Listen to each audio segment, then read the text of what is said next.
इस वक्त हमारे साथ बीजेपी के प्रवक्ता नीरज कुमार जी हैं। नीरज जी से जानेंगे कि सम्राट चौधरी ने जो 2 दिनों का समय दिया था, चूंकि 72 घंटे से ज्यादा का वक्त गुजर रहा है, तो नियोजित शिक्षक ये जानना चाह रहे हैं कि आखिर उनको अब कब बुलावा आने वाला है, चूंकि उन्होंने 2 दिनों का समय दिया था। नीरज जी कब बुलावा भेज रहे हैं नियोजित शिक्षकों को? मुझे तो लग रहा है कि नियोजित शिक्षकों से ज्यादा बेचैनी पता नहीं क्यों मीडिया के कुछ भाइयों को है।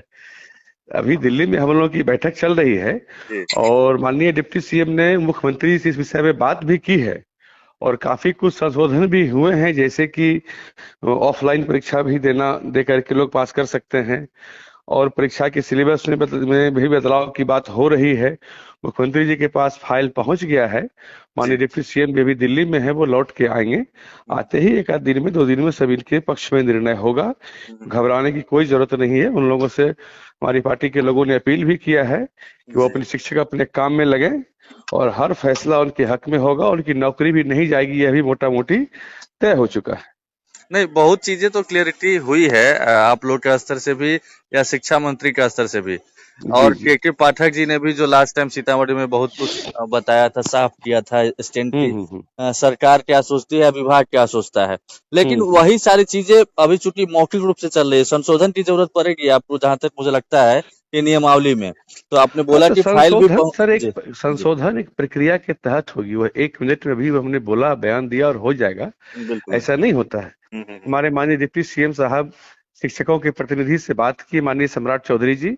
हम्म। उसके बाद उन्होंने मुख्यमंत्री से बात की है, शिक्षा मंत्री से बात की है। जी। सब चीज प्रक्रिया में आ गया और शिक्षक भी इस बात को मुझे लगता है कि भली भांति समझ रहे हैं। हम्म। इसलिए सब अब आंदोलन छोड़ अपने अपने कामों में लगे हैं। हम्म। निश्चित रूप से उनके हक में फैसला होगा। हम्म। शिक्षकों की नौकरी पर कोई भी खतरा नहीं होगा नहीं और नहीं, सब। सिर्फ सिर्फ नौकरी नहीं, उन लोगों की और भी सारी मांगे हैं। इनफैक्ट वो लोग तो परीक्षा का बहिष्कार भी कर रहे हैं, हालांकि आप लोगों ने नहीं नहीं बहुत नहीं सारी नहीं, आप फ्लेक्सिबिलिटी दी। आपको सर देखिए, उसमें उनका जो मूल मुद्दा था ना, मैं बताऊं, मेरी तो बात भी होती शिक्षक नेताओं से। जी। ट्रांसफर पोस्टिंग वाला उनका मूल मुद्दा बिल्कुल था। बिल्कुल, टैक्सी का पर स्थानांतरण किया है। जी जी, ये उन लोगों का मूल विषय था और इस पर भी सरकार विचार कर रही है। जी। इस पर जब सरकार का कोई फैसला हो जाएगा तो फिर आपको हम बता देंगे।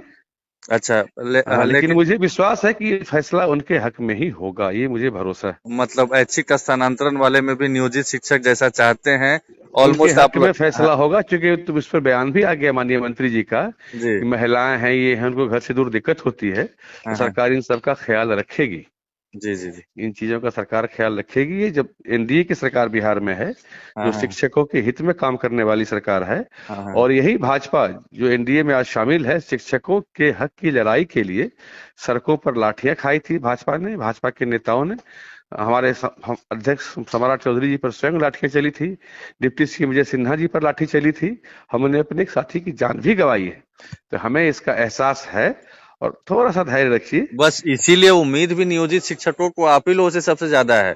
और जी अब जी, तक अब तक वो लोग डिसअपॉइंटेड थे, चूंकि कोई वार्ता ही नहीं करता था नहीं, उस मुझे ढंग के लगता है लोग। कि अब डिसअपॉइंटेड वो हाँ। नहीं है। जी। अब उन लोगों में आशा, हम लोग भी लगे हैं जहां तक संभव होगा पूरा प्रयास करके। हम्म। हमारे माननीय डिप्टी सीएम उसको पूरा हम्म। करने का प्रयास कर रहे हैं, करेंगे। मतलब अगला 1 से 2 दिन निर्णायक हो सकता है, चूंकि आज लौट रहे हैं सम्राट चौधरी जी। जी, मुझे उम्मीद है कि मतलब जितना जल्दी हो सके इसमें फैसला लेके, उनके हाँ हाँ। पक्ष से फैसला लेके किया जाएगा। जी। चलिए चलिए, बहुत बहुत धन्यवाद। धन्यवाद धन्यवाद।